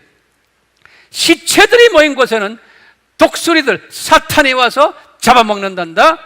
교회인데 종교다원주의를 믿는 사람들은, 그리스도를 변절시키는 놈들은 전부 다 영적으로 시체들이란다. 사탄이 와서 주워 먹는단다 그러는 거예요. 이것을 제자들에게 가르친 거예요. 근데 우리에게 가르친 거예요. 그렇기 때문에 우리는 하나님 나라가 무엇이며, 이 공간적인 측면에서의 하나님 나라, 이 직선적인 측면에서의 하나님 나라를 가르치고는, 그것을 그냥 지식으로만 가르치는 게 아니에요. 이거를 가르치고는, 지금 우리는 지금 어느 때에 살고 있어요? 진짜 그리스도에 깨어 있어야 된다는 것을 가르치고, 진짜 그리스도를 가르치는 데 목적이 있는 거지, 하나님 나라가 무엇다를 가르치기 위해서 우리 지식을 쌓아주기 위해서 하는 게 아니잖아요.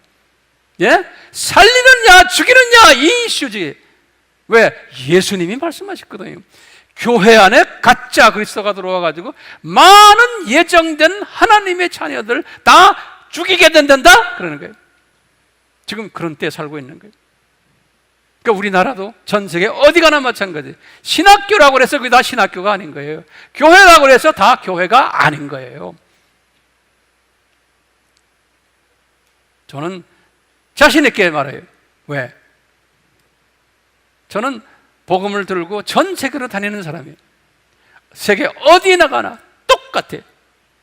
이 가짜를 믿는 신학교들이 엄청 더 많아요. 지금 그런 때 우리가 살고 있는 거예요. 그렇기 때문에 제가 오늘 말씀의 결론이 뭡니까?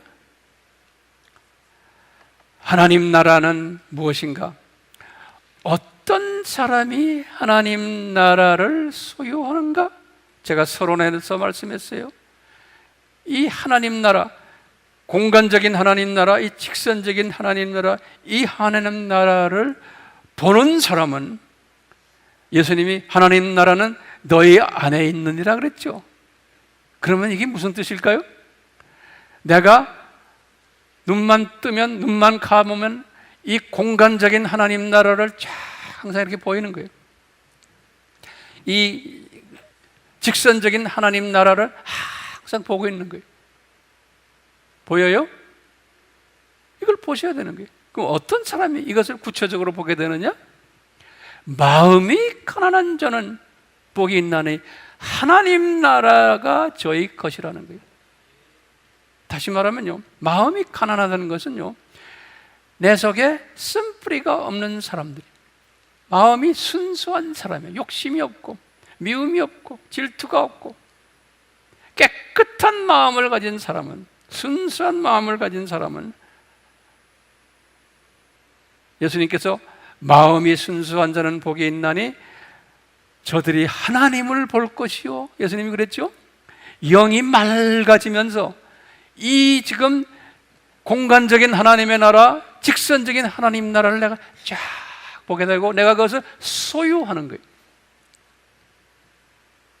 이런 사람은 마음이 가난한 자는 복이 있나니 하나님 나라가 저희 것이요.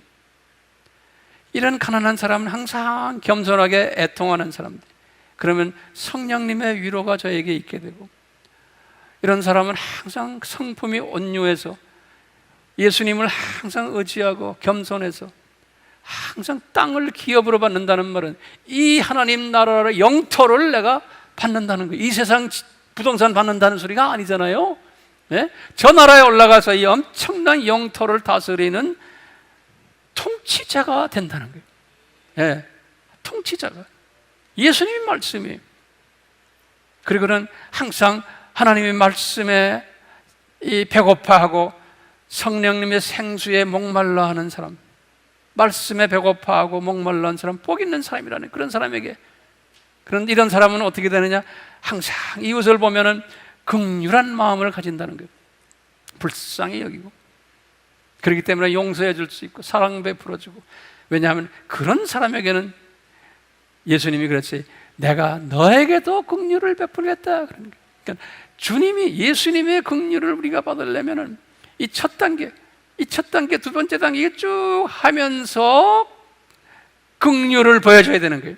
그런데 첫 단계 이걸 안 하면서 긍휼은 세상 사람들도 보여줄 수 있어요. 우리가요, 이 첫 단계 이걸 하면서 이 하나님 나라를 보면서 그 하나님 나라의 큰 틀 안에서 내가 이웃에게 긍휼을 베푸고 용서해 주는 게 겸손한 사람이죠. 이것을 안 하면서, 이 하나님 나라를 보지 않으면서 긍휼을 베푸는 것은 도덕적인 사람이고 윤리적인 사람이고 나중엔 자기가 칭찬받고 자기가 사람들에게 영광 받는 짓을 하게끔 돼 있어요. 그렇기 때문에 영적으로 이걸 먼저 한 사람이 겸손해지는 거죠. 이거 없이 내가 인간적으로 칭찬받는 것은 그게 독이에요, 독. 자기가 먼저 영광을 받는 거예요. 그러시면서 쭉 하시다가 주님 말씀하셨잖아요. 이제 마음이 순수한 자는 복이 있나니 하나님을 보게 되고, 그러니까 이 인격이 깨끗한 사람은, 그리고는 화평케 하는 일을 하는 거예요. 그런 사람은 하나님의 아들이라 칭함을 받고, 그리고는 마지막에 하시는 말씀은 너희들이 내 이름 때문에, 예수님의 이름을 이 진짜 그리스도를 전하다 보면은 너희들은 엄청난 핍박이 너희들에게 오게끔 돼 있다는 거예요. 다시 말하면 이 WCC가 잘못됐다, 로마 카톨릭이 잘못됐다. 왜? 저분들은 지금 그리스도를 잘못 전하고 있는 거예요. 가짜 그리스도를 전하고 있는 거예요. 그럴 때 핍박이 오게끔 되어 있는 거예요. 그 핍박을 감수하고 핍박을 즐겁게 여길 때 너희들에게는 상급이 엄청나리라 그러셨잖아요. 그렇죠? 그러면서 너희들이 그럴 때 하나님 나라가 너희 것이다 라고 하십니다. 네, 현재형으로 우리 모두가 다 이런 사람 되기를 예수님의 이름으로 축원합니다. 아멘? 예, 그렇게 되기를 정말 축원해요. 제가 기도드리겠어요. 예수님께서 2000년 전에 예수님의 재림에 오시기 전에 이 감남산 설교에서 이 엄청난 메시지를 우리에게 던지셨는데, 이것이 과거 2000년 동안에 살았던 기독교인들의 향한 메시지가 아니고 예수님의 재림 바로 코앞에 살고 있는 예수님의 백성들을 향한 메시지인 것을 저희들이 알고 있습니다. 예수님께서 분명히 말씀하셨지 않습니까? 예수님이 오시기 직전에는 산고들이 있을 것인데, 이런 모든 사회적인 모든 이런 상고들, 자연적인 상고들 우리 눈앞에 지금 보고 있고, 코비드-19도 이것도 다 주님이 디자인하신 우리에게 보여주시는 산고며, 무엇보다도 우리는 지금 복음의 산고를 겪고 있는 이 세대에 살고 있으며, 우리는 목사들로서 사역자들로서 이 복음의 산고를 직시하며 우리 주변의 형제 자매들에게, 하나님의 자녀들에게 이 복음의 산고의 내용을 가르쳐야 되는, 나눠줘야 되는, 열심히 나눠줘야 되는 책임을 가진 우리들입니다. 주여, 성령님이시여 우리에게 감화 감동을 주셔서 때를 만나든 못 만나든 입만 열면 이 가짜 그리스도 시대에 우리가 살고 있다는 것을 가르치며, 많은 주님의 백성들이 깨어나는데, 주님의 재림을 준비하는데 큰 역할을 하는 그러한 우리 주변의 형제 자매들이 되도록 저희들을 도구로 사용하시고 홀로 영광 받아 주시옵소서. 예수님의 이름으로 기도드리옵나이다. 아멘.